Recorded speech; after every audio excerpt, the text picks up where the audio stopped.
Hello बच्चों, let's read the question. तो इस क्वेश्चन में हमें बोला ये है कि कौन सा करेक्ट मैच है अकॉर्डिंग टू द ऑप्शंस जो हमें दिए गए। तो ऑप्शंस हमें यहाँ क्या दिए गए, ए में लिखा है कि cry 1 AB cotton bollworms, फिर बी में लिखा है cry 1AC is for cotton bollworms, C में है cry 1AC is for corn borer और डी में है cry 2AB is for corn borer. ना इस क्वेश्चन की कॉन्सेप्ट की अगर हम बात करें देन यहाँ हमारा की कॉन्सेप्ट हो जाएगा examples of BT toxin gene.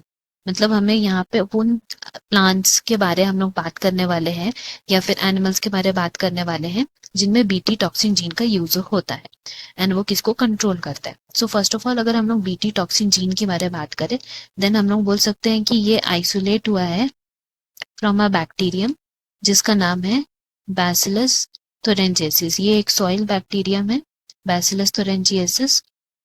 And ये जो बैक्टीरियम है ये क्या करता है, it is used to kill unwanted insects. तो हम लोग यहाँ लिख सकते हैं used for killing unwanted pests and insects.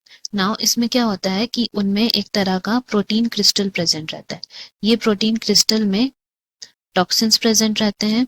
सो हम लोग लिख सकते हैं प्रोटीन क्रिस्टल्स जिनमें क्या प्रेजेंट है, टॉक्सिन्स। एंड वो इनएक्टिव फॉर्म में किसमें प्रेजेंट रहते हैं, बैक्टीरिया में इनएक्टिव फॉर्म में रहते हैं।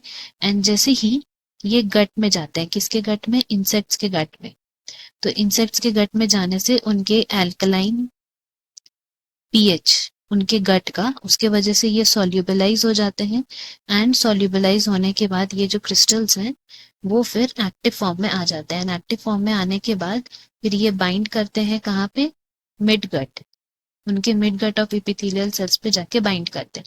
एंड वहां बाइंड करने के बाद फिर ये क्रिएट करते हैं क्या, पोर्स। नाउ ये जो पोर्स क्रिएट होता है, नाउ उससे क्या होता है कि उनके मिड गट पे स्वेलिंग आ जाती है एंड लाइसिस हो जाता है, जिस वजह से हम लोग बोल सकते हैं इंसेक्ट की डेथ हो जाती है। सो ये पूरा प्रोसेस होता है ना, ये जो प्रोसेस होता है वो हम लोग को याद रखना है कि वो इंसेक्ट स्पेसिफिक ग्रुप्स होते हैं इनके, मतलब हर इंसेक्ट ग्रुप के लिए ये स्पेसिफिक रहता है।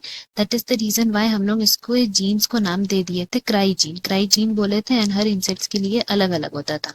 जैसे कि अगर हम लोग यहाँ पे बात करते हैं सो हम लोग बोल सकते हैं कि cry 1AC and cry 2AB, ये हम लोग दोनों जीन किस चीज को कंट्रोल करने के लिए यूज कर सकते थे, देन हम लोग बोल सकते हैं कॉटन में जो बॉलवॉर्म्स हो जाते थे उनको कंट्रोल करने के लिए ये दोनों जीन्स का यूज होता था। सिमिलरली अगर हम लोग यहाँ पे बात करते हैं क्राई 1AB की, तो ये वाला जीन यूज होता था कॉर्न बोरर्स को कंट्रोल में रखने के लिए।